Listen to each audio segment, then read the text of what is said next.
So the DNC picked their new leader over the weekend, and the result was both predictable and pathetic. So to sum it up, meet the new boss, same as the old boss. Tom Perez won. He was the choice of the establishment. Obama supported him. Hillary Clinton wanted him. He won with 235 votes in the second ballot, which basically means that Keith Ellison, who was Bernie's choice, made it a close race and, was right there with him in the first ballot. So Tom Perez was Obama's labor secretary, and probably the two most important facts about him, he supported Hillary over Bernie vociferously and ferociously early on in the primary process.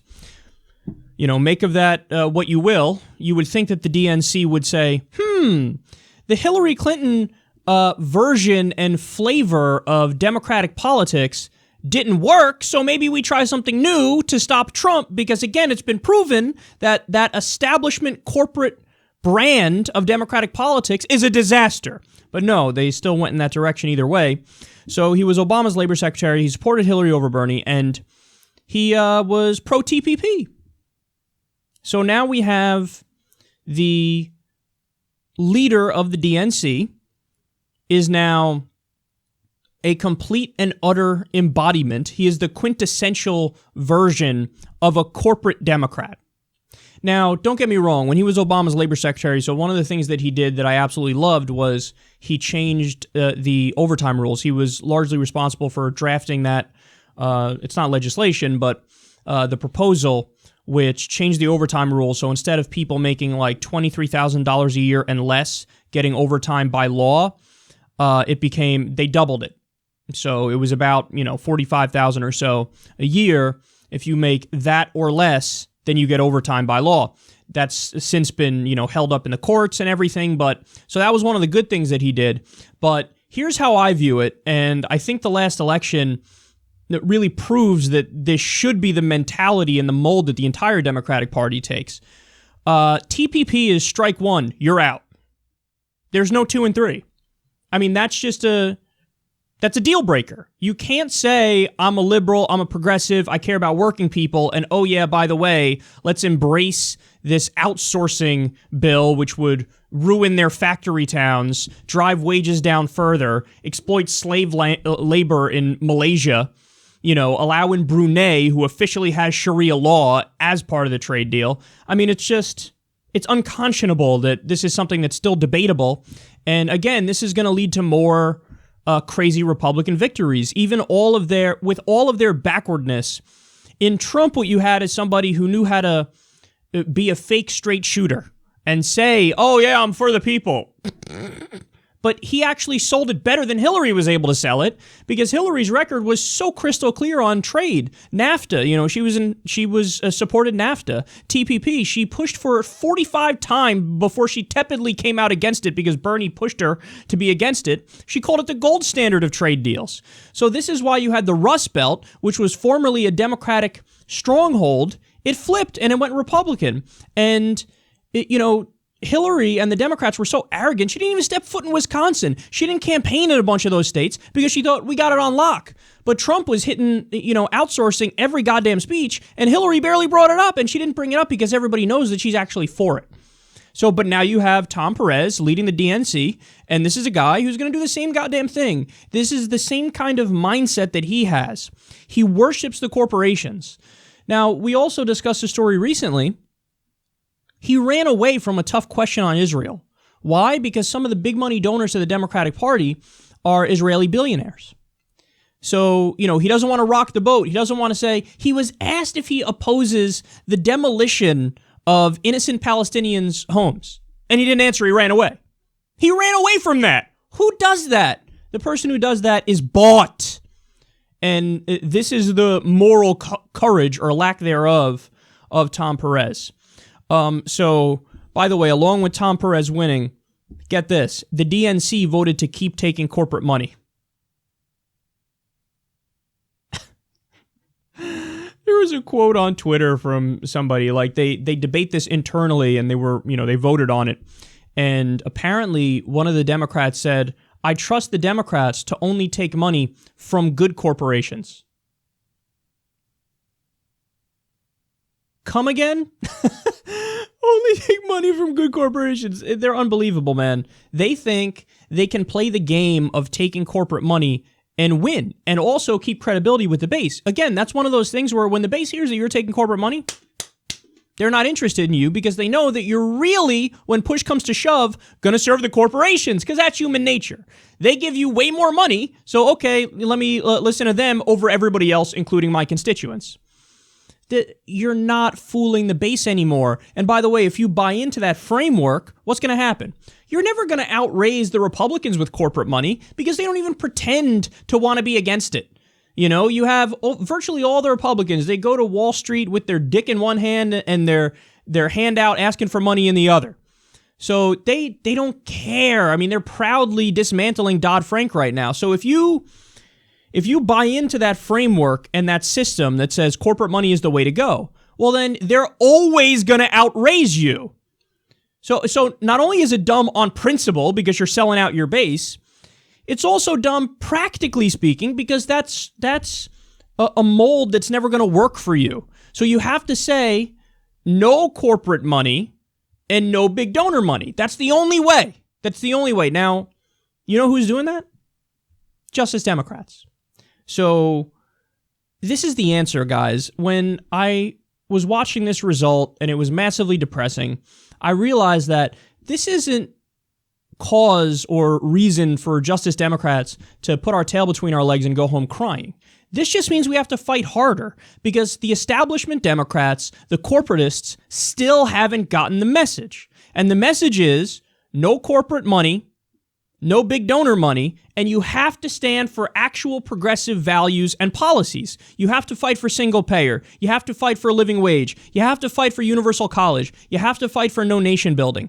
This has to be front and center. This has to be what your message is about, but it's not. What they do, what the corporate Democrats do, is they take something like diversity, for example, and they do kabuki theater.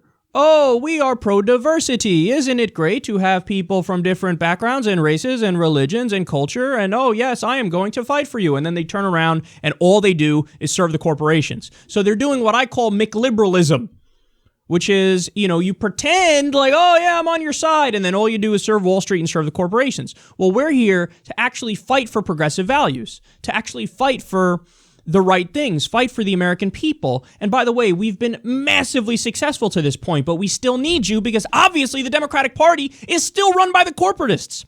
The DNC appointed people for their anti-Trump war room who were the people from Hillary's campaign who just lost to Trump. That's the craziest thing I've ever fucking heard in my life. They just lost to Trump, and the DNC goes, great, we want you to be the ones who are in charge of the framing to fight back against Trump. Well, then you're going to lose again. And by the same token, you put Tom Perez in there, a corporate bitch boy, you're going to lose again because the base isn't buying it anymore. So Justice Democrats, we've teamed up with, and we're working in conjunction with, brand new Congress. Now, brand new Congress is similar to what Justice Democrats is doing, except they're nonpartisan. So what that means is they basically have one rule: no corporate money, no big donor money, and we're going to have politicians that represent the people, but they're not just doing it for Democrats, they're also doing it for Republicans, because it turns out that even the Republican base goes, yeah, I don't want big money controlling our politics. Yeah, I don't want the George Soros to be able to contribute to politicians and get what he wants. So they're also against big money in politics. The Republican base is. So brand new Congress is saying, well, let's be nonpartisan and just run people to get a non-corrupt Congress. So even if you and I don't agree on the specific policies, at least we know the person is a genuine actor and he's not just serving the donors. So brand new Congress does that. Everybody already knows, you guys know, Justice Democrats is within the Democratic Party. It's the hostile takeover by the Bernie wing with principled people who take no corporate money and no big donor money. So we've teamed up, and listen to these results, man. I got to give you these new numbers because it's incredible. We have about 170,000 supporters between us. We have 7,900 nominations, of which 70 people have made it past 4 rounds of vetting and are training as candidates right now as we speak. So 7,900 people, rigorous vetting process, system they have to get through, and then at the end of it, they pick the best candidates, and we run them. and we primary the shit out of all the corporatists. That's the idea behind this. And by the way, listen to this. So far, nearly $1 million. We're not there yet, but we're getting close. Between brand new Congress and Justice Democrats, nearly $1 million raised in small money donations. So that's regular people, that's working people, and they contribute to us because we've made crystal clear we don't want big money, we're not going to represent the corporations, so people know. This is a movement I got to get behind because guess what? People represent their donors. Who are our donors? Regular people. Regular people who, when it comes to Justice Dems, for example, you read our platform, you see exactly what we stand for, man. You know, it's crystal clear. It's laid out there in quite a bit of detail. And you can see that we are fighting for the things, and on the overwhelming majority of those things, the American people agree. The American people are just simply left-wing when you go issue for issue and you show them the policies. So you see what we're fighting for. You see we're serious because we're taking no big donor money and corporate money. And so people flock to that, man, and they're right to. And by the way, the establishment press, there were murmurs here and there were, some politicians who were like, okay, I see what's happening here and this isn't good. But largely, the strategy they've taken has been, see no evil, hear no evil. Let me look away and act like I don't know what's happening here. Because if they do that, they think the problem might go away. And it is a problem for them. It's a problem that you have principled people who are not corrupt coming up to primary them. They think, oh, I hope this goes away. I hope my corporate money can crush it under my boot and get away with this. Well, the answer is hell no. That's not going to happen. So what I need you to do is go to justicedemocrats.com, and this is all the more reason to sign up. I mean, look, the Democratic Party still hasn't learned their goddamn lesson. Tom Perez is now the leader of the DNC. A Hillary-supporting, TPP-loving, Israel-question-dodging son of a bitch is now the leader of the DNC. So we need you to go sign up. Put your name in support of it. If you can, donate $27, just like you did for Bernie Sanders' campaign. Nominate somebody you know to run. We got to get this done. We got to keep fighting because we can't lay down anymore. If not us, who? If not now, when? We know that we have to do these things, and we have to do them ASAP because we can't wait that much longer with orange fascist buffoon in there.